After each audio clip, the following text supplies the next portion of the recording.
now, maybe a month ago now. They got a whole bunch of updates to that. Some even cooler stuff. One of the things that we've done recently, and then I'll open it up to Q&A.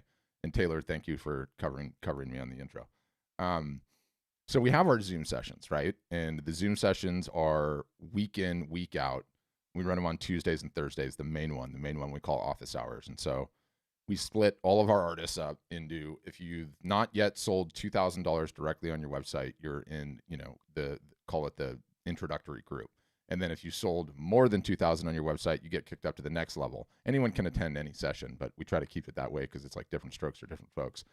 And who teaches the sessions? It's myself, Taylor, other members of the marketing team. And while we're all really competent digital marketers and understand the landscape, we've all been doing this for 5+ years and understand the industry better than most people. Not any one person can know everything, right? And so first we're like, how are we going to get some new teachers? We're going to have to hire new teachers and train them up, because sometimes these sessions will go like 3 hours with a Q&A. And so what we've done since is we're like, what are you doing? Of course you have teachers. Why would you train one? Why wouldn't you just hire from your community? So we're now paying our customers to teach, which has been like really, really interesting. And we have some that are just really, really good at Instagram. They know Instagram. They've got 50, 60, 70, 80, 90,000 followers. And so they'll come in and they'll teach a one-off session that is just how to deal with Instagram, how to spruce up your profile, what are the types of content that works, how do you get an IGTV video to go into your feed, and how do you get it to go into your story, and advanced storytelling techniques. In addition to that, we've got one gal that, how she pulled this off, I don't even know. She figured out how to do a licensing deal with the college. She sold over $1 million worth of these pieces. And so what is she teaching? She's teaching a deep dive into licensing. Here's how you get your images licensed. Here's how you think through the legal ramifications. Here's how to get a lawyer to take care of this. We had a gal that she's an accountant, right? Like, our customer base is an 80-20. And when I say an 80-20, 20% are full-time artists, 80% have jobs. They have jobs, or maybe they're a service-based photographer and they're trying to sell their fine art, or they have a whole nother career, everything in between. And so you have all these people from other walks of life. We've got one that's an accountant. And so now she's just teaching accounting. And so, you hear me say in the sample video, like, oh, Art Business University, but that's the closest thing to it. We want to be the Netflix of art and photography, business, marketing, the entire infrastructure from top to bottom. And had a big meeting this morning about who else are we going to add that we can potentially teach. We had people that want to teach a class on pricing. We've got a guy that just continues to get commercial gigs, and so he's going to start teaching a class on commercials. Essentially, there's so many artists and photographers that went to school and have art majors or have photography majors, and while that's great, you learned about the masters and the different periods and all of the history and all of the top artists. Where did they ever teach about how to make a damn business out of this, and how to make a life and a career, right? And how to be able to go to a full-time artist and actually be able to support yourself. Those classes were not around, right? And even if they weren't around, they're out of date. They're out of date because the whole business climate, the whole structure is just moving so quickly. The goalposts are moving so quickly. So that's the update, which means I'm going to have to record another video. But it's an exciting thing, an exciting time. You call it dumb luck, you call it a windfall. It's hard to pair windfall and pandemic in the same sentence, but we were humming along, doing great as a business and growing and learning and getting better, and then the pandemic hit. And what happened with the pandemic? Well, everyone's offline revenue sources got just obliterated pretty much overnight, right? And when you're the lone solution one of the lone solutions that has a really, really robust solution that helps people sell online and sell direct, you're going to benefit strongly from that. So the sort of explosion in growth we've had that started like 1 month after the pandemic started, so maybe April, has really been beneficial in what we're able to do on the inside. And yeah, it's just really, really exciting. I mean, I know conclusively that 100% of the people on this call have a marketing problem. The reason I know that is because even the people on our platform that are doing $1 million a year, which are not a lot, they have marketing problems. They have holes in their marketing. The marketing is the entire ball of wax. It's the whole ball game. You guys want to have healthy, growing, sustainable businesses. You have to get better at your marketing, full stop. And that's not going to change anytime soon. And it's even further amplified in sort of the new world that we're living in, where artists and photographers, solopreneurs, selling direct In order to do that, you need eyeballs, you need attention. The more you have, the bigger it is. I can look pretty much dead to rights with a couple of different, mathematical formulas I have that are not advanced, that are just based on having 4,800 customers and seeing what their data is. And in today's day and age, assuming that we're not going to usher right back into the good old days where the shows and fairs are open, the galleries are open, I can look at every single solitary one of your businesses, and based on the attention that you have, your email list, your social following, I can tell you what that business is capable of generating. And it's almost dead accurate, which is crazy. So you increase those things, and the formula just goes up. And that's what we're seeing with our customers, our clients, and it's sort of the new world. We firmly believe that the art and photography business, and art is the catch-all. I see some people are already asking questions in the chat. What about 3D art, sculpture? It's all the same. Okay, but I believe that the art business umbrella is going through its record industry MP3 moment. It's going through its Uber taxi cab moment. It's going through its Netflix blockbuster video movement, right? Like the old ways of selling, while they still exist and they will emerge and come back post-pandemic, whenever we get back to normal, please, soon, the industry is forever disrupted and changed, because a lot of those business things are not going to come back for a couple of years. In the meantime, the ones that understand how to market, that have a website capable of selling, that are actively working on their marketing, are growing their collector and follower list, they're going to continue to benefit, and they're not ever going to want to go back to the old days, because why would you? You could do all of this from your house without leaving. You don't have to get up, load the car up, pay the booth fees, go sit in a booth for 8 hours, stay in a crappy hotel, eat crappy food, come back, you're exhausted on Monday, you don't get back to work until Tuesday. Or the 50-50 split, or 60-40, or 70-30, or whatever it is with the gallery, in which, they do the marketing, they make the sales, but you keep no customer data whatsoever. That is not a recipe for success to grow a sustainable business, because the galleries that come out of this on the other side, and there will be a few that make it through, the biggest issue that they're going to have is supply. Meaning, if they had 5,000 artists that they could potentially look at to have in the gallery now they're going to have 25,000 artists. And so what are they going to do? They're going to pick the absolute winners. It's going to get harder and harder and harder to get into those. And not only that, they're going to ratchet up the splits and make it harder. So it's an interesting moment. I feel like an incredible moment of disruption that's coming, and we're excited. We're excited for it.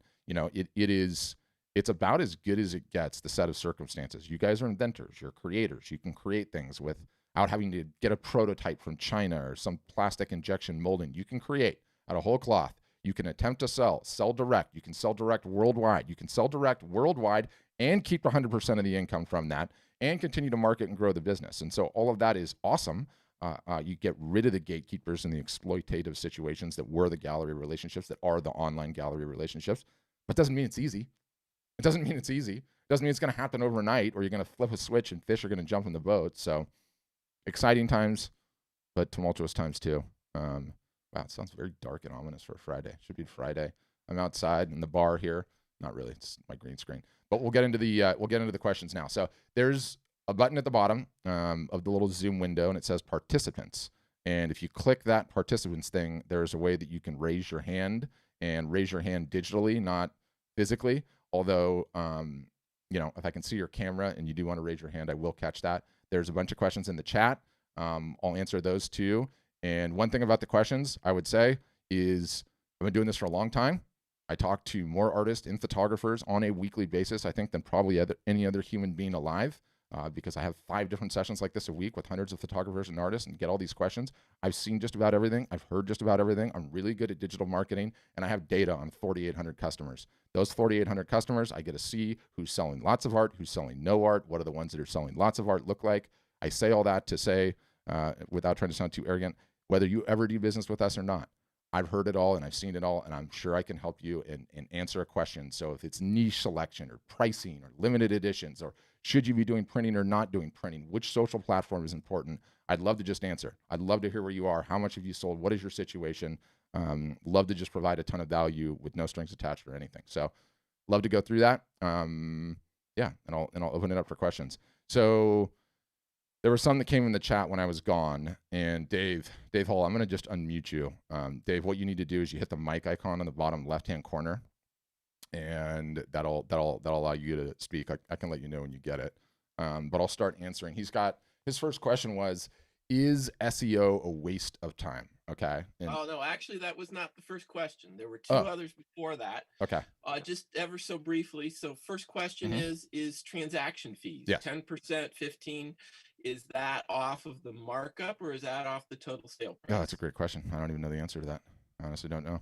Um, I'll ask and find out. The reason we do like the demo process is because A, there's like 1,000 features, and B, things are constantly being adjusted on the back end. Not once you sign up. Once you sign up, it's locked in. But I don't even memorize all of the prices. I know broadly, but when you request a demo, you get a 5 to 10 minute call where they find out who you are, what you do, would you be a good fit, all that, and then you can ask all of those things in depth. But I believe there's three kinds of orders that you could have, right? There is a retail sale to a random person, whatever. There's that sale. There are self-made orders, and so orders that you put in, right, because you're going to deliver it locally or do whatever you do. There's no transaction fees on those at all, and I don't know if it's on the markup. I honestly, Dave, I don't know. Um, but if you request a demo, they'll tell you that in 2 seconds. And we're not one of these like pushy slam you on the phone organizations. Meaning, if you request a demo, you talk to the outreach team and you say, "Cool, appreciate it. Not for me right now." They will not call again, so don't worry about that. Um, and is there a client portal for commissions? No, there's not like a client portal for commissions. You can list commissions as individual items. You can take commissions via the form. What we find is the vast majority, when somebody wants a commission, it's instantaneously a phone call. So the best thing that you can do is remove as much friction out of the process as possible to get on the phone with them or get on a Zoom call, even better. And so that's how we see the majority of them going down, at least commissions. But you can certainly list them as an item in your store to have them buy it that way if you're so inclined. But that's not the point. So the point is the following, as you mentioned before: are you full time or part Mm-hmm. time? You have Mm-hmm. another job. Mm-hmm. Real estate photographer. I Got it. shoot some pictures and I need to put them up on my website, which I do right now, and the client can log in and look Got it. at Yeah. those photos. Yeah. Yeah. So that if I'm going to move my whole website over to you guys, I need to have that functionality Yeah. above and beyond selling the fine art. So that's the question with the Yeah, portal. yeah, I get it. And yes, we have this. There's private galleries that you can put behind logins that your customers can come in, Okay. and yeah, they can order all of the things too. Out of curiosity, how often when you're doing the real estate photography, is it all just for the listings, or do people actually like buy prints of it sometimes? Nobody buys. I've never had anybody buy a print. Yeah, yeah, yeah, Father. yeah, yeah. That's really interesting. I get livid, and when I say livid, I can't even begin to tell you how livid, because one of my best friend's wives is like our local, Christmas card, holiday card, Easter card photo gal, right? And she, her whole jam is she gets her location, she knows the lighting, and then she just lines us all up like sheep in like 15-minute blocks, right? Like you show up, you got the kids, they take the kids' photo, in and out the next, and then she just hands off the digital gallery, right? So she just delivers the digital gallery to you after the fact, pick the ones you want, I'll retouch. And I scream at her, I'm like, Jessica, what the heck are you doing not offering prints? Why are you not offering prints? I don't want to go to Costco after the fact, or the drugstore, or like order online. Just show me the media types and give me the opportunity. But I understand it's a little different for you because they all just want the listing, right? Like get that thing into listing, get it into Redfin, get the home sold, on to the next. Yep. SEO. So it's a great question. I get this question all the time. Yes, I believe it's a waste of time, but we have to define it first, right? SEO has two parts, and SEO, what everyone thinks, and SEO, what SEO really is. Let's talk about what everyone thinks. You put a page title and a meta description and a sitemap, and you submit that to Google, and because you're awesome, free traffic comes and fish jump in the boat. Nothing could be further than the truth. Setting up your pages properly, okay, image tag, title, meta description, submitting the sitemap, all that does is get you in the door. All that does is get you to the base camp of Everest. And I'm not talking about the mid one, the lower one. If you want to engage in SEO, by which I mean daily, you are working on getting people to link to your website such that you will get higher in the Google search engine index results, and then actually get and derive sales from that organic traffic. Um, I see almost no one on our entire platform doing that on a keyword basis. There's some that have some unique circumstances that are. The reality is that in order to get really good results, and I don't just mean really good results, because some keywords with Google pay and some don't, right? Like you could think like real estate, real estate photography, high-end kitchens and baths. And let's just say I'm ranking on the second page of Google for that. Well, sorry, no one buys any prints on that. So that is all vanity traffic that's worthless. So you could make SEO worth it, but you would have to be really, really good at it. And it would take you years of working on it. You never stop working at it. It's its own marketing train. And no one ever talks about that, ever. Everyone has sold this myth. Like everyone's got some cousin that works somewhere, somebody's friend. This guy's great. Give him $2,500. He'll get you listed in 16 different engines and in directory listings, and it's going to rain traffic. Never happens. The biggest bunch of BS I've ever heard in my entire life and seen. The reality is that SEO had an extremely high level of arbitrage 15 years ago. It's gone. It's gone. Not only is it gone, like the major players that got to the game first, it's one of those things like King of the Hill. Fine Art America owned the SEO game very early on. They got to the top of the hill. When you Google a whole bunch of terms, they've got it. They're very difficult to knock off that hill, and a small artist doesn't stand a chance. In addition to that, everything that you do in terms of marketing has an ROI, right? It has an ROI, return on investment, your time, your treasure, your talents, okay? And in terms of contrasting doing the work on SEO versus marketing on Facebook and Instagram, potentially leveraging Facebook and Instagram ads, it's not even close. Meaning you could be the best SEO guy ever, and I could be the best Facebook, Instagram guy ever, and my business would be 25 times harder than you when we're the exact same talent, just because it's a higher ROI process to do that on Facebook and Instagram than it is to do it on SEO. Okay. It's kind of nice in some levels, right? Because I just took this burden off of your back and saying, I don't even have to worry about SEO. Oh, no, I actually took SEO courses Yeah. and, in terms of blogging and how to improve your website, organic website traffic. Yeah. So that's why I found it very interesting when you talked about Pinterest as a waste of time. Yeah. Well, if you talk to the, SEO gurus that look at Google Analytics and their algorithms, just having a couple of keywords up there helps the organic traffic. Yeah. You don't have to sell anything on it. You don't have to do anything with it, but you at least have those keywords out there. Yeah. So, and I answer that question, and I have a fun way of answering it is, you and I are going to jump in the car. I'm going to pick you up. That's me knocking on your door. And you and I are going to drive down to the ATM machine, and you show me the button on the ATM machine that says organic traffic that you can press that's going to spit out dollars, right? I agree with that, with what you're saying wholeheartedly. That's absolutely how it works. But I have yet to see anyone turn even a dime out of Pinterest. That traffic doesn't convert, and that traffic doesn't convert into sales. And so I look at that data and I'm like, guys, it's not working for anyone. So don't do it, right? Take that time. So you're primarily driving traffic with Facebook ads and Instagram ads. I can't say primarily because everyone's situation is a little bit different. I would say everyone primarily that gets on our train and is doing the same thing, it's a combination of efforts, right? Yes, the socials are massively important, but not all are running ads, right? Like everyone has a different set of circumstances that's unique to them that they come to the table with. But big picture, you market consistently all year long. Hardest thing to get people to do. No one ever does that. Yes, you have to post to the socials on a regular basis. Yes, it can't just be salesy content. Yes, you have to do that on a regular basis. Yes, you have to gather leads, capture emails, and there's a whole bunch of ways that we recommend doing that and teach you to do that. Yes, you need to be emailing those leads on a regular basis. Yes, you need to be having sales at the correct times of the year. Yes, it's Black Friday and Q4, Cyber Monday, all of those. But also Valentine's Day is a big one. Mother's Day is a big one. Some people have unique niches, like they're into the dog niche, and it's National Dog Day or National Rottweiler. So you have to be having the sales when those times are right. You have to understand the mechanics of a sale, how to not just have a sale, but how to tease that you're going to have the sale, and then announce the sale, and then omni-channel market the sale, which means you have your email that goes out, and closely dovetailing with the email message is your Facebook post, and closely dovetailing with that is the Instagram post. And then if you have the ability to run ads, your ads match it. And so understanding how to do that, understanding how to follow up on the warm opportunities, what we call hand-to-hand combat. That's a really awesome piece. I really love that. Oh, do you? Let's talk about it. I'll set up a private booking, right? So if you once you can do that, we kind of call it collectively doing 100 push-ups, right? It takes a while to build up those muscles to be able to do 100 push-ups in one sitting. Then it's just a game of pressure over time and consistency. That's it. Okay, thank you. Yeah. There's lots of other questions. Somebody else. Yeah. No, I'll get them. Don't worry. And I don't mean to beat you up about the SEO thing, but I get fired up about it, right? Because it's just, so many people talk about that. Chip is asking, and I think this is Chip. I'm going to unmute you too, or CHP. I'm assuming it's Chip, and you left out the I. Your mic icon is in the bottom left-hand corner if you want to hit that. So, how big is Art Storefronts? How many people? And is the team distributed, located? So it's funny. Originally, we had an office. It was in Austin.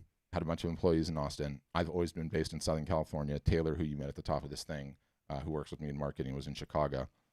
Pandemic hit, closed down the office. Now we are truly distributed like crazy. We still have a large base of folks in Austin, but we don't have an office anymore. No plans on going back to it. And with our growth, we've gotten really, really good at recruiting worldwide talent. And so we have people in North America, South America, Africa, Asia, and then some like just sort of digital nomad folks that work with us. So we've got a staff literally from all over, spread over the U.S. too. And I think total employees, we're probably like 85 now. I'd say 75, somewhere around there. I have a follow-up question to that. Mm-hmm. If I were to join up, would I have a personal liaison with you guys, or would I be working with a team, or it just combination? Yeah, it's a combination. You don't get like assigned like a personal account manager or anything like that. But our support. If you go to our Facebook page and you read our reviews, you'll be like, okay, the only reason to do business with these people is because their support is that good. Our support is really good, and it's in all the facets that you can imagine, and one you probably can't. Yes, but it could be a set of different people every time. No, I mean, usually if you get in on whatever issue it is, they'll help you until that issue's done. But in addition to like the phone, the chat, the text, all of the normal, tickety type of stuff that you'd expect, we've rapidly, since the pandemic hit, moved to, we're essentially a retail business now. And instead of a retail business that's open on Main Street in your town, we're a retail business that's open on Main Street of the internet. And 6 days a week, we run Zoom sessions. Probably we're at, I'd say, 40 hours a week, maybe 45 hours a week, and you include the Saturday sessions. And so if you're having a tech issue, if you're having a marketing issue, if you're having a website issue, you need advice on how to land a customer or pricing or anything else, you can pop into a Zoom session on any of those days, raise your hand just like you did here, or ask a question, and then get to somebody directly. They can do screen shares. They can pop in, take a look at what you're doing. And, we even support, which I'm really proud of, we even support other applications, not our own. So if you're having a Facebook problem, you can come in and get support. Instagram problem, come in and get support. Problem with MailChimp, come in and get support. We take care of all of that stuff now.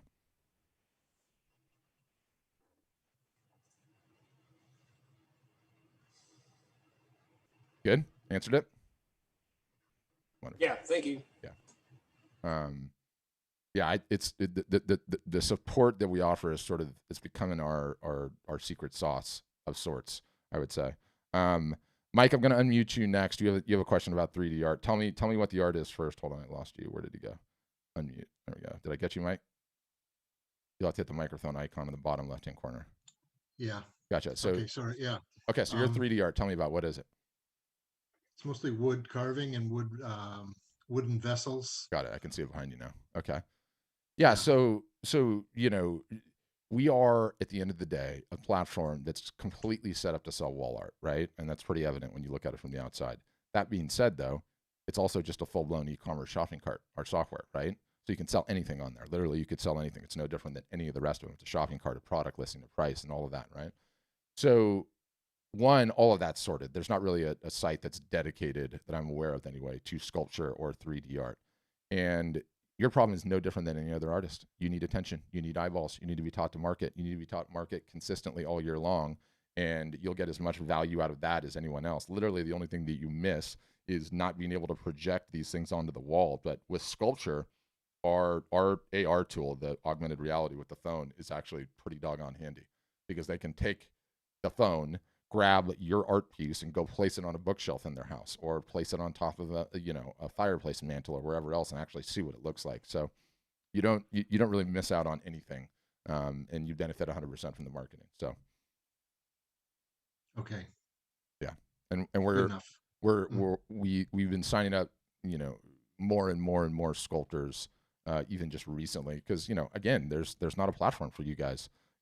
Early on, we're like, why would we want to do that? Like, this is sort of not what we set out to do. But we're like, there's no platform for guys like you, and you need the exact same marketing advice, which doesn't judge on what you're selling. So yeah, that's where we've gone with that. And Dave Hall, it sounds like it's cart total on the transaction fee. Cart total. I'm not even sure what cart total means, but that's what somebody just said. Okay, more and more questions in the chat. I know there. So Sharon's asking. I know there's an upfront charge of 1,000 plus a monthly fee, 50ish. Yeah. What about other charges? Tuition, website dev. What should I advocate for advertising budget in the beginning? I love that question. Early on, you know, assuming you don't want to use any of the agency stuff, and I'm going to unmute you too, Sharon, so you can hit the mic icon on the bottom left. Hey, so the easiest way to think about it is we're like any other website company in the sense that there's a monthly fee, right? Same as all the rest of them. The tuition fee, which you just pay once, which I think we call the membership fee, that's essentially tuition into the college that will never end, and there's no graduates, and so it just goes on forever and ever and ever. So that's how we pay for the ongoing marketing, right? You know, our average deal size is actually pretty high, considering especially some of the other options out there. And what's really interesting about it, and then I'll get into the next pieces about the advertising, is if you talk to lots of artists, lots of photographers out there, there's one recurring theme. They bounce from one website to another website, and then they go upload images at one of the online galleries, and then they bounce to another website. And it's this constant game of just hopping around like that, right? And not usually ever selling very much in any of them. So a lot of times we'll get 3 and 4 and 5 year deals, and we did that early on. What's so incredible about it is when you invest that much money in something, there is no way you're quitting, right? It's the contrast to, like, instead of taking your boat from one side of the river to the other and leaving your boat there and going and exploring, you burn the boat, right? I ain't going back. I'm not going back. I'm 100% focused. I'm going to work on the marketing. I'm going to make this work. So that's that. Website development, no.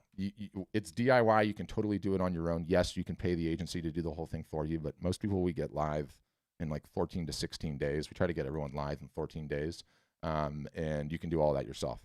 Now, the question I love is about advertising. So everyone loves boosting a post on Facebook and Instagram, don't they? It's just so easy. It's the digital advertising version of gambling, right? Like walking through the casino and hearing that slot machine and wanting to go put a coin in it.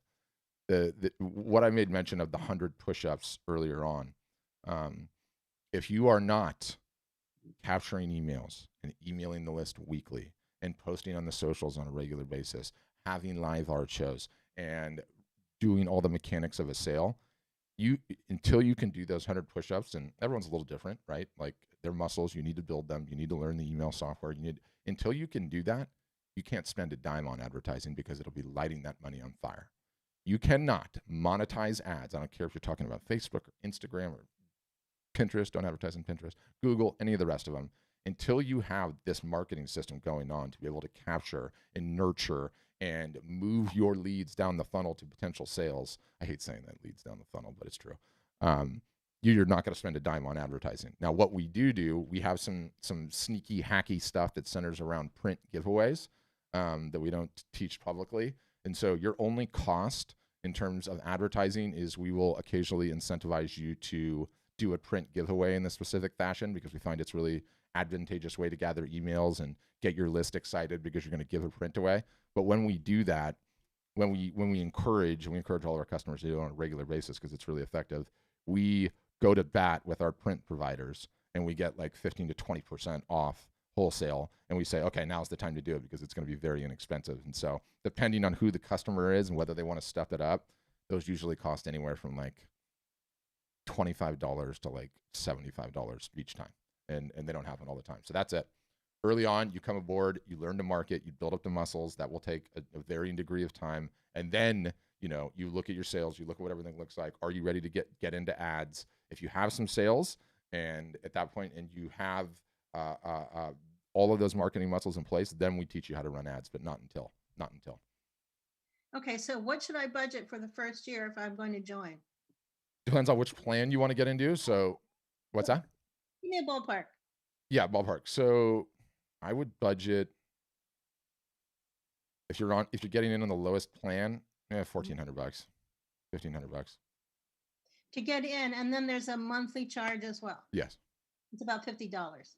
Yeah, I think it's, yeah. So I guess if that was the whole year, let's just say it's 40 times 12. That's reasonable. Yeah. Now, Yeah. I've asked for a demo and it says I'm going to get a call, but I never do. I've asked for it several times. What do I need to do now?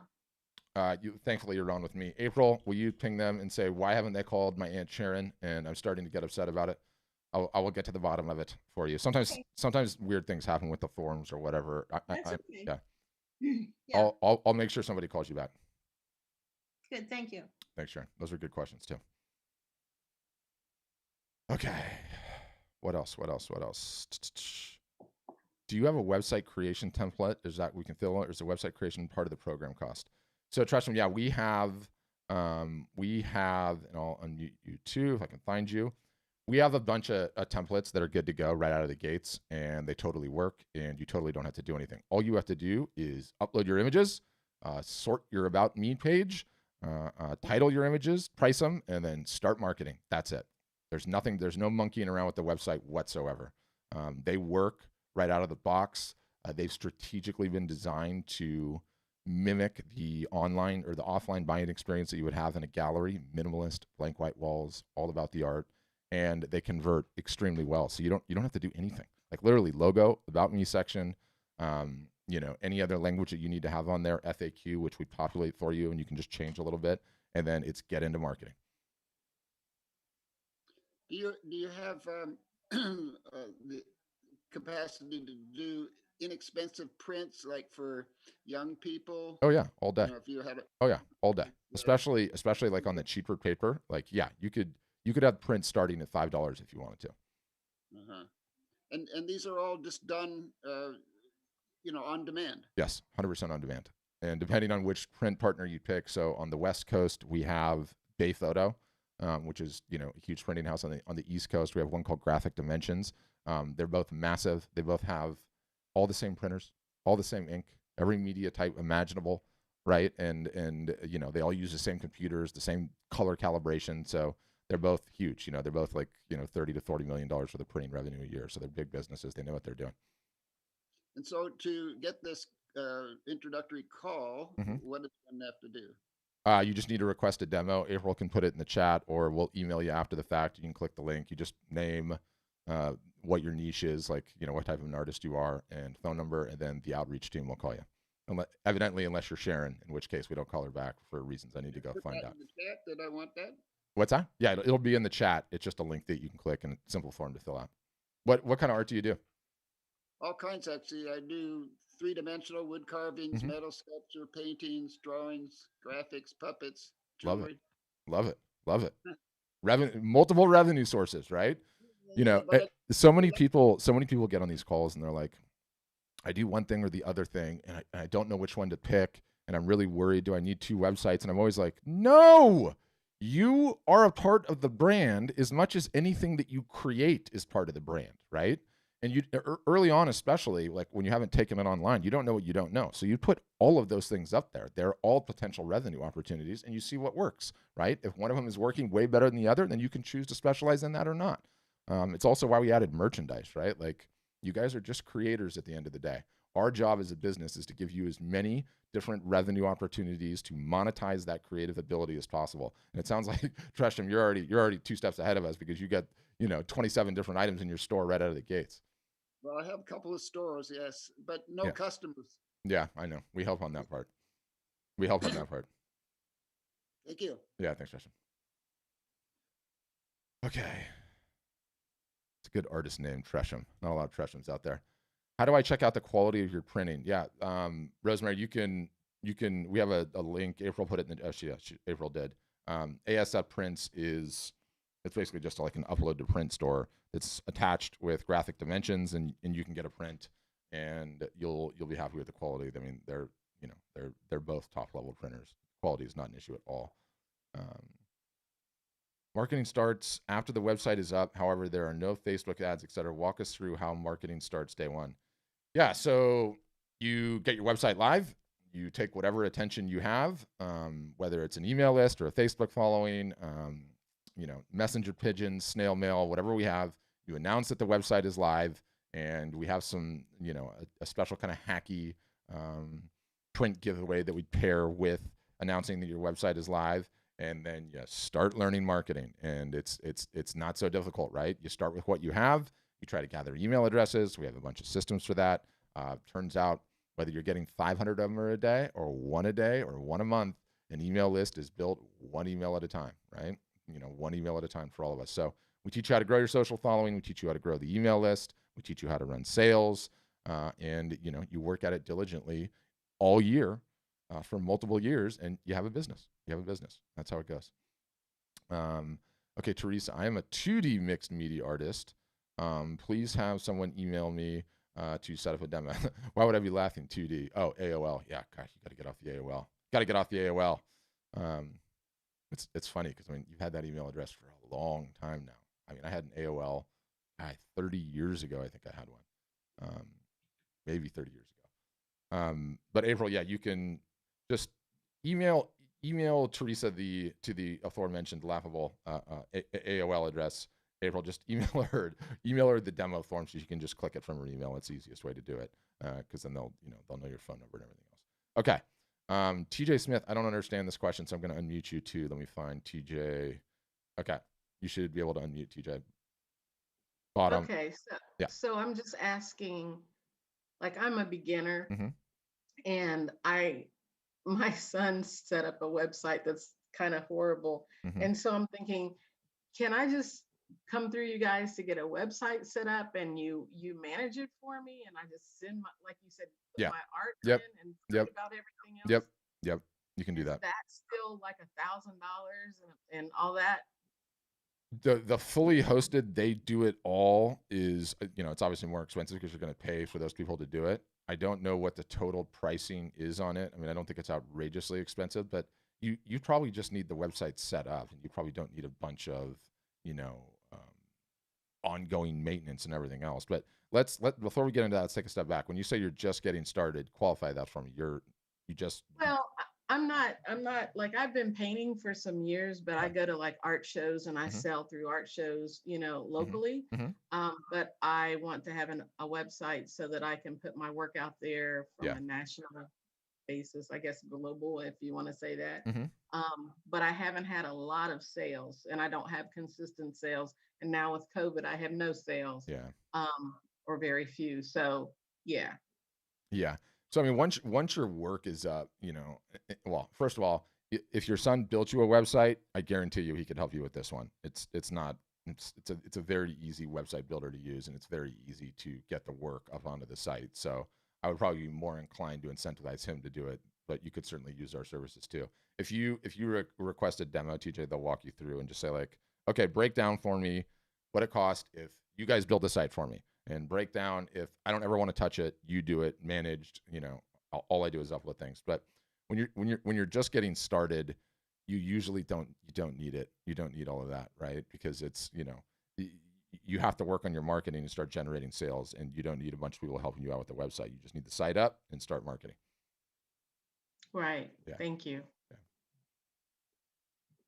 And keep the faith. I do think the art shows are going to come back, and is negative Nancy as I sound on. I gotta stop saying that, because what if somebody's Nancy and they're like, you can't use my name like that? Is negative and down in the depths as I sound about the show and Thayer Circuit not coming back, which I don't think it's coming back. People are going to be afraid of crowds for a while. It really sucks because it's one of the most valuable ways to do lead generation, and we have this really, really good playbook on how best to approach those situations with a fishbowl and a print giveaway and email sequences, and they're insanely effective when you do it correctly at gathering leads. And you can have a good weekend show, pay for the booth, and then gather 200-300 new email addresses for your list. Well, you only have to do that for a couple of years, and you have a massive email list, right? So they're really effective. I want them to come back. I'm just worried how long it's going to take. Okay, Sean, your question, and I'll unmute you too. So, are your site templates built for WordPress? No, we're not WordPress at all. We are our own platform. So it's our software running on our servers, and you just point your domain at it. So it's not WordPress at all. Does that make sense? Yeah, I think that does. Thank you. Yeah, which is not to say I don't love WordPress. I do, but you know, even with WooCommerce and going that whole entire route, like, you know, everyone thinks they have a website problem. No one has a website problem. What do I mean? Unless you have a bunch of traffic and attention coming to your website, then you're not going to be selling a whole lot, right? So your biggest problem is marketing. It's not the website software. So, you know, stated another way, like, you know, if I was the genie that just came out of the bottle and I said, Sean, I will place your entire art business on any website platform that you want. Tell me which one it is. I'll just pick it up, poof, snap my fingers, you know, the carpet, the Aladdin music, the whole deal. Sean's business is not going to change at all, because it all comes down to what traffic he has and how he's working on his marketing, and is he driving, you know, people to the website. Like, it's like, you know, you got a restaurant and it's open, but it's in Death Valley in summer. No one's coming in. Doesn't matter how good the restaurant is. Rosemary, did you have a question? Hold on, I'm going to unmute you. I got to unmute you. I couldn't tell if you did like the half hand raise or whatever. So hit your mic in the bottom left. I'll let you know when you get it. Yeah, I think I did. Say it again. Can you hear me now? Yeah, now I got you. Clear as day. Okay. I had two questions. One is from another artist. I told him about art storefronts. He'd never heard of it, but we both sell I make about 70,000 a year. You look like you're in a gallery right now, by the way. I'm in my studio gallery. Okay. Yeah.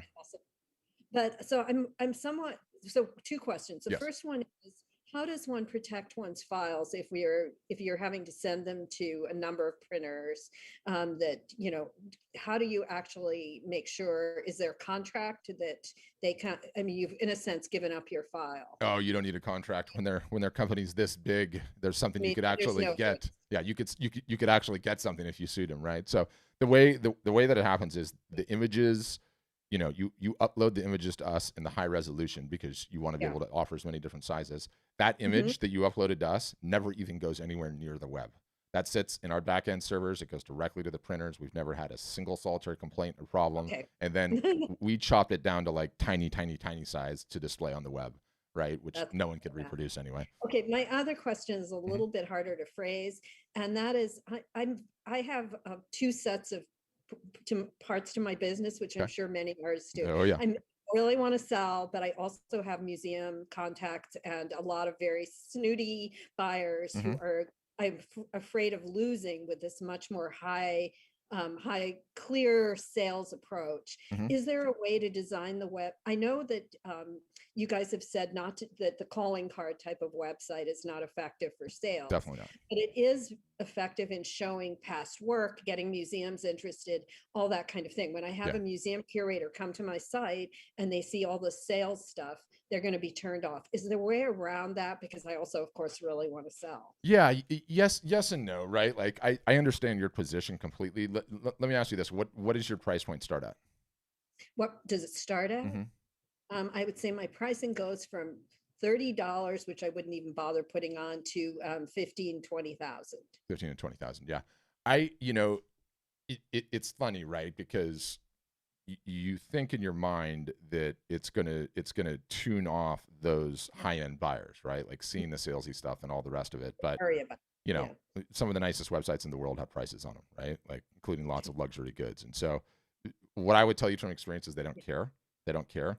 Not only do they not care, listing the prices on the website sometimes are awesome because you have the ability, and the analogy that I always use for this, and I've got a great quote that I'm just going to pull up. And I've been doing this long enough now. Like, one, I'll say you're already in the minority in terms of artists, right? Like most are just getting started or trying to get their business off the ground. They're not at 70 plus a year or, you know, multiple hundreds of thousands a year that a lot are. But where is this quote? I just love this. Hold on. Okay, here it is. And it's from the $20,000 Stuffed Shark, which is a book just about art in general, Damien Hirst. Like, what the rich seem to want to acquire is what economists call positional goods, things that prove to the rest of the world that they really are rich, right? And so I love that quote, and sort of the mental model I have is, and it all relates back to how you handle pricing on your website.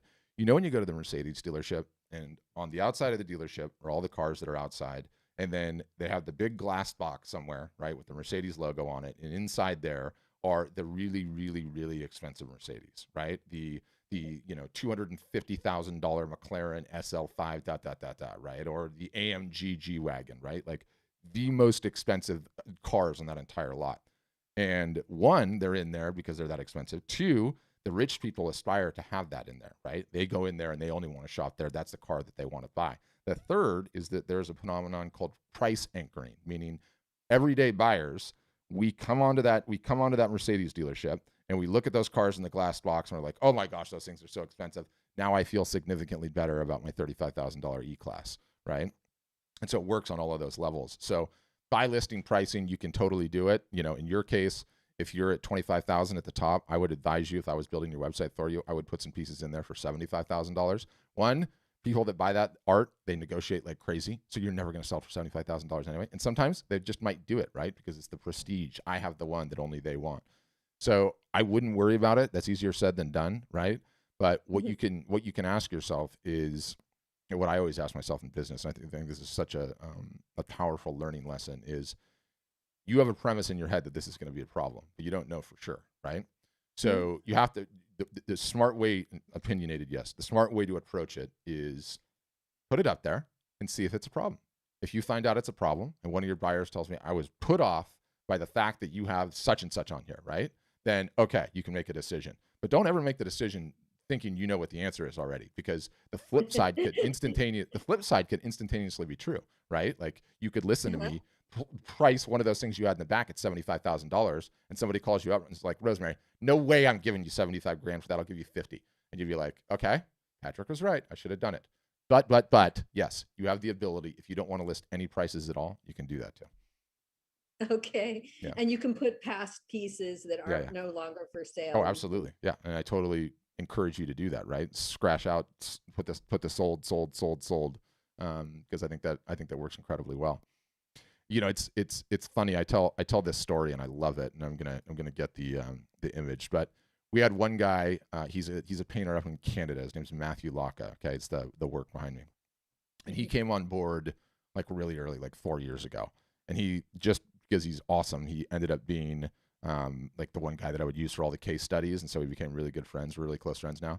And pre-pandemic, he had a show. Okay, and the show was in a gallery in Toronto, and this was like the main piece for the marketing material. It was on the website and the flyers and the brochures and the emails, and he priced all of the works this based on size. And so there was like 4 other ones that were the same size as this one, and it was priced the same way. And I think $28,000, right? And I went through the whole exercise of hyping the show and promoting the show and getting the show going, and all of that jazz, which was awesome because we wanted to give a playbook to our customers, how to have a gallery show and get the most out of it, right? And I looked at this and I was like, there's no way we can price this piece the same as all the other ones. It's the main piece. I was like, we got to jack it up. So conference call with the gallery owner. I had to do my arm twisting. They finally both relent, right? And I kicked the price on this thing up to $35,000. Doesn't sell during the show. One of her collectors, though, the lady was a lady that owned the gallery. One of her collectors, though, was interested in it, and he left. And he came back 2 weeks later, and he's like, "There's no way I'll give you $35,000 for this. It didn't sell, but I'll give you 28, right?" So it sold for the exact high price. But the point is, sales and discounting and everything else, the high net worth buyers, the really extreme people, they never pay retail, ever. They always negotiate, right? They always negotiate. So yeah, fun story. Okay, good arguments.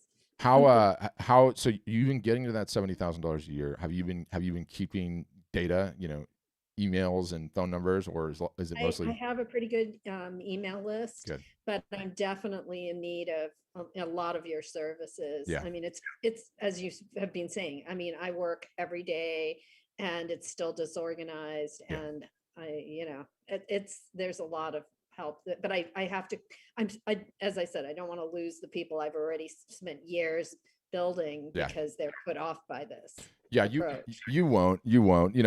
I always laugh and make this argument, although somebody called me out on it, not in the art world, but someone else. I was like, do you know the only 2 companies that I'm aware of that don't have sales? Louis Vuitton and Tiffany's.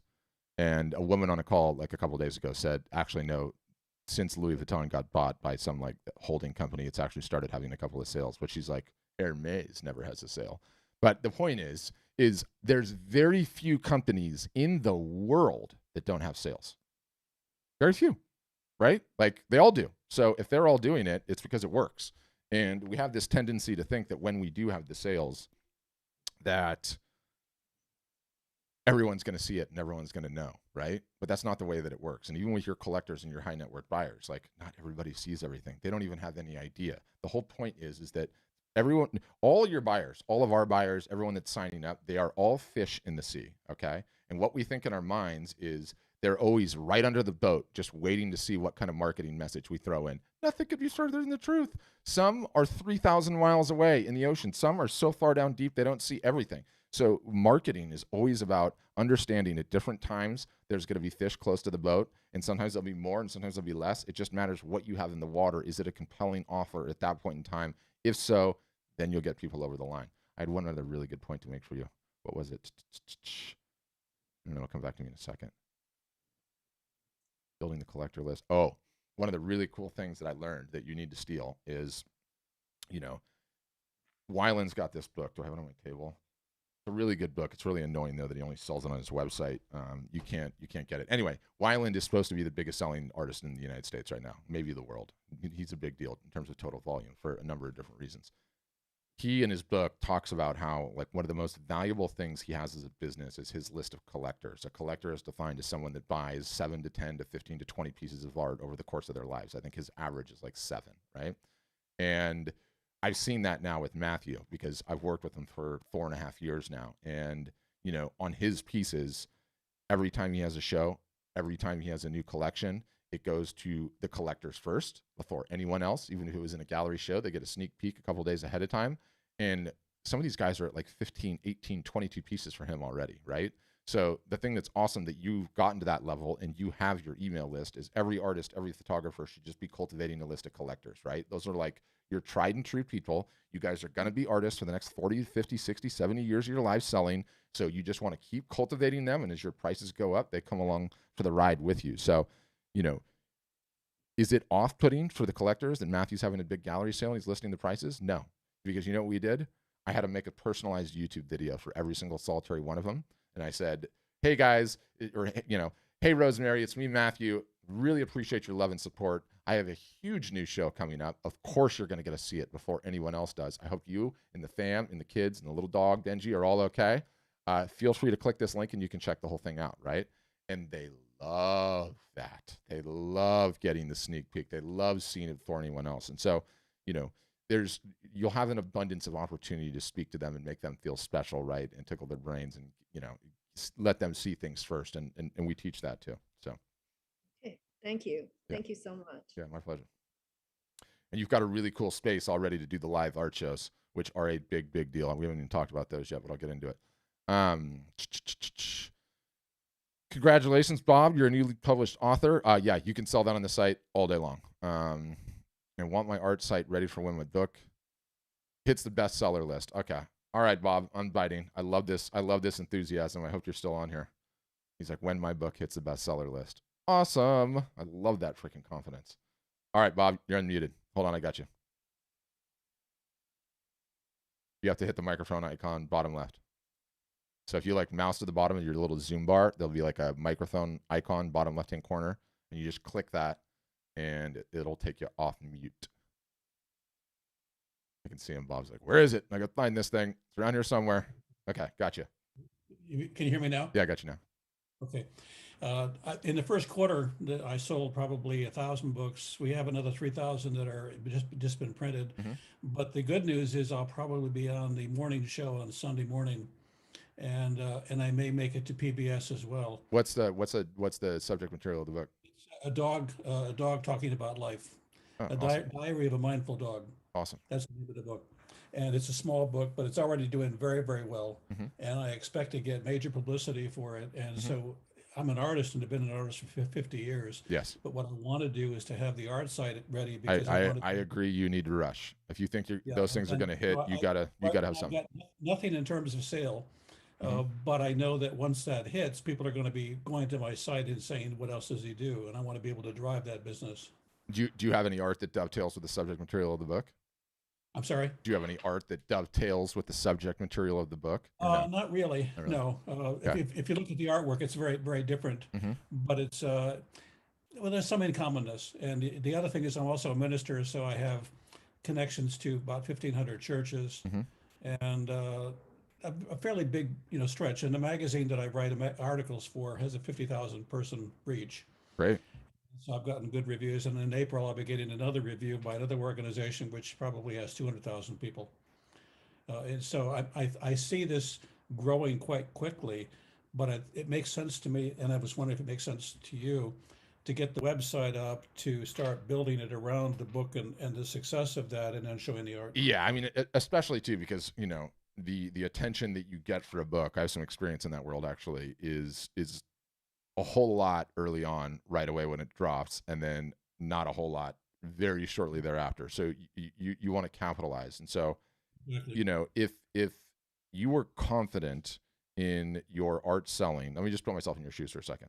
If you are confident that your art will sell, that you've sold your art before, I have. Yeah. So you're the reason I bring that up, years ago. Yeah, you're not in a situation where like you've never taken this product to market and you don't know it'll sell. In which case I would say like pump the brakes. Otherwise, you could sign up, get in on whatever plan you want, pay to have the site up, and your site could be up in like 7 or 8 days. You could get it done even on a weekend if you wanted to, the entire thing, and be ready to go. So if you are confident that traffic is going to happen, and especially you think strategically about, number one thing I want to mention is the website. Just say website, throw the book on there, right? Throw a landing page of the book on there so they know where they can get it. And, you'll think you'll get some of that earned media because, sometimes you're talking about like $20,000 or $30,000 opportunities in terms of what it would actually cost to get that type of airtime, right? Like, so you do have to look at that seriously and say, that is a thing that is going to be gone very quickly, right? And even just one shot is enough, right? And not just that, Bob, like, human beings, okay, in order to do things, we need incentive and we need scarcity, okay? This is why everyone has a sale, right? What is the incentive? 15, 20, 10% off, buy one, get one free. What is the scarcity? Ends Friday at midnight, right? So if I know that you're going to be on that news station and I know that they're going to give you this once in a lifetime opportunity to plug something, right? I would straight up go, okay. And Rosemary's interviewing me, right? And I'm you. Well, Rosemary, thanks so much for asking that question. What's so amazing is one, I've just been so blown away. And as a way of giving back, I have 25 signed copies that I'm giving away for free. All you have to do is just hit my website, put your email in the box, and I'll do that. Not only that, I'm also an artist too. And so I've created a piece that I think dovetails nicely with the book that I'm auctioning off. So thank you guys so much for the attention in the book, and you take advantage of it like that, right? And not only do you take advantage of it like that, you take advantage of it like that for every opportunity you get. There is an incentive and there is scarcity. Once they're gone, then you're cooking with gas. You know what I mean? Right. A limited edition autographed copy. Yeah, oh yeah, whatever. What it is irrelevant. It just needs to be a finite supply. And you need to give me an incentive to come to your website and then an incentive to opt in. So yeah, I agree. If you have that kind of opportunity, I would get going immediately. I'm not self-published. I have a publisher who published. Yep. And so there's a different status in that and recognition of that. Absolutely. Like it or not like it. Absolutely. But, and I'm taking full advantage of that. But you're right. It's really like a chess game. Yes. And I need to be at least 4 moves ahead, because when this hits, there is, in all likelihood, a chance of selling 1 million books. Yeah. Do you know that's a thing, by the way? That's like a known meme. They say 4D chess when you're like so far ahead of your opponent because you're just so smart. 4D chess, 4-dimensional. You're playing on these different levels. The other good thing you have going on is that the dog niche is a diehard group of individuals. Yes. Let me tell you, I've seen it. We have, I'm not kidding, 25 artists that sustain themselves on the dog niche, and some of them absolutely destroy it. We've got one gal that just does portraits with pencil of your dog, and she'll have like $40,000 to $50,000 weekends. And she's really smart how she does it. April, will you put in the chat the link? By the way, I send you guys the show notes after the fact with all the links. I don't feel like you have to click these things. It'll go in the email. But put Bunny Pigs. I think our site is Bunny Pigs. You know what it is, April. You'll find it. And just everyone. Let me say it this way: everyone always creates the art that speaks to them, right? And what they feel like is creatively sustained. What very few people ever do is start with demand and work backwards, right? And I feel like all the people in the dog niche, they've figured that out. Start with demand, people that are diehard, crazy tribe about a subject, and go and create something for them, and then have it work out that way. The crappy thing about the dog niche, just side tangent, and then I'll wrap up my rantings on a Friday, is nobody wants to buy it unless it's custom. We see that time and time again, meaning like you can't just put up an image of a Rottweiler and sell thousands of those because nobody wants that Rottweiler. They want their Rottweiler. So anyway, I don't know why I brought up Rottweiler, but anyway. Thank you. Yeah, I like it, Bob. But even if you don't sign up, brother, contemplate what I said about taking advantage of those moments because you ain't going to get a lot of those back. And you know, just say like, I need to have a call to action. And of course you can say books available on Amazon, right? Boring. Of course it's on Amazon. You know, books available at your local bookstore, but you don't get to keep any of that attention and you don't get to keep any of that customer data because you know what Amazon is at the end of the day? It's the biggest online gallery in the world, right? Yes, they'll sell. Yes, you'll get paid. And no, they will give you no customer information whatsoever, nor can you ever contact them again. And that's no way to play the game. Cool. diaryofaMindfulDog.com. Got it. We'll take a look at that. Okay, Katie, I'm gonna unmute you too. Katie says, I'm basically starting from scratch. I only have a handful of followers. I'm reluctant to invest because I don't see how marketing to the same 100 people will go anywhere. Totally understand that, but you're not going to be marketing to the same 100 people. You're going to be growing it nonstop. I love everything I'm hearing, but should I work on building up a following before jumping in? No, the following is a chicken and an egg thing. Let me ask you this important question. Have you sold art, and you got to be honest with me, to people not named mom, dad, brother, sister, family, friends? Not yet. Not yet. So no. That's I really just didn't. Well, I was listening to your podcast, a few of them throughout the day. And one thing jumped out to me so loudly when you said, yeah, your dad said it's just a hobby. Mm-hmm. You know, well, that's my life right there. Yeah. Like no one ever said, even my art teachers, which, I mean, they didn't even believe anybody could make a living doing art unless you were a teacher. So yeah, I hate that. I hate those people. Yeah. I would attend that class and throw vegetables at them from the back row. You've heard me give this analogy, but I'll give it again because it's important. You're asking a variant of this question, okay? And let's say, you know, Bob writes books, but Bob and I we're chefs. We both want to have a restaurant, right? Yeah. I go about it one way, Bob goes about it another way. The way I go about it is, okay, and this is the question you're asking. I'm you in this analogy. I need to start this restaurant. So first I'm gonna start a business plan. And then I'm gonna take the business plan down to the bank. And then I'm gonna get a loan. And I'm gonna open the business account. Okay. And then I'm going to go and find a place in town. And I'm gonna rent the place. And then I'm gonna put a sign up. And then I'm going to hire the maitre d', and I'm going to get tablecloth and all the fixtures and work on the menu and get everything ready to go. And then I'm going to open the restaurant, and you know what I'm going to find out? Nobody wants my food. I just wasted a lot of time. Bob is smart, okay? Bob goes down to Costco with his dog, okay, and gets a rolling cart for $125. He goes back to his house.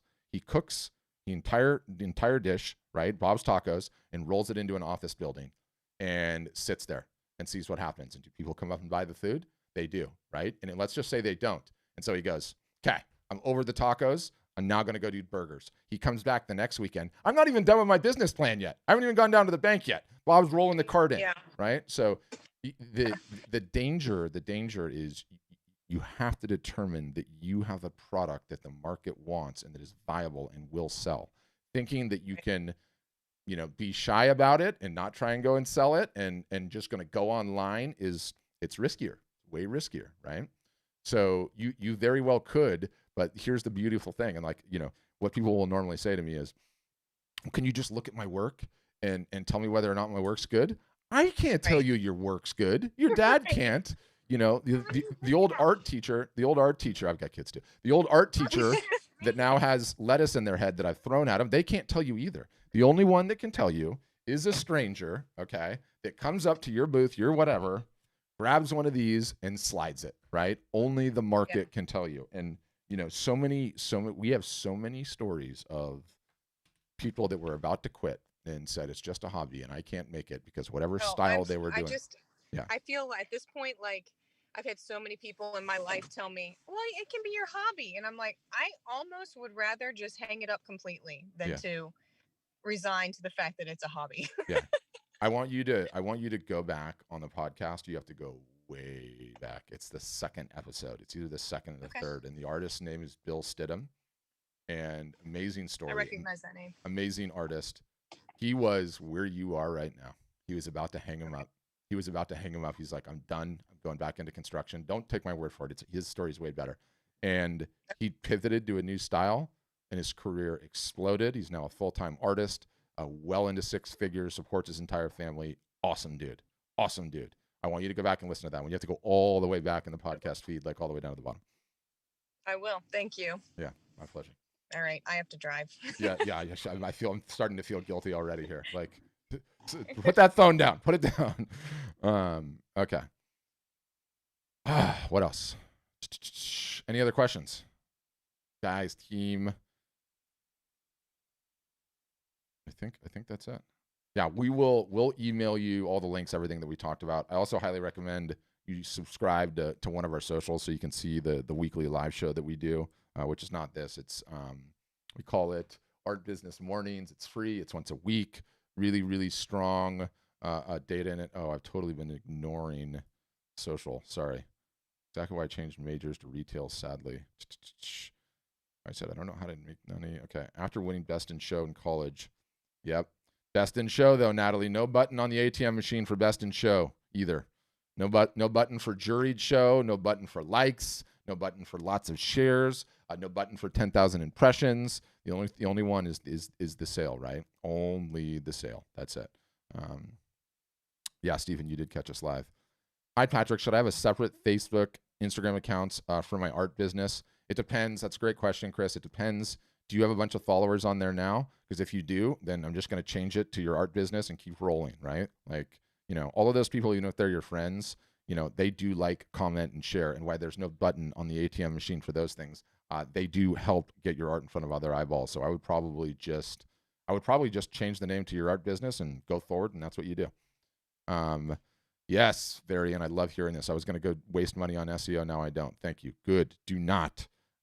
Yes, Stephanie, pay for a domain name. You guys, the artists, have to own everything. You own the domain. That is another huge problem. It's another huge problem with, you know, online galleries too, because you upload your stuff there, and then anytime somebody Googles you, they don't get your website. They get, you know, Fine Art America or Saatchi or whatever else. Terrible.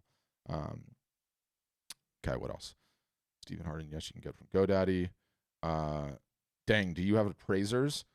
No, you don't. I mean, you have to be in a pretty rarefied spot to think you need an appraiser already, unless you have like some sort of, you know, collection, in which case call Sotheby's. You don't need to be starting a website and buy a vacation house. I don't think you need an appraiser. Okay. I have a domain already. Yep, you're set up. Good to go. Okay, good. Chris said it.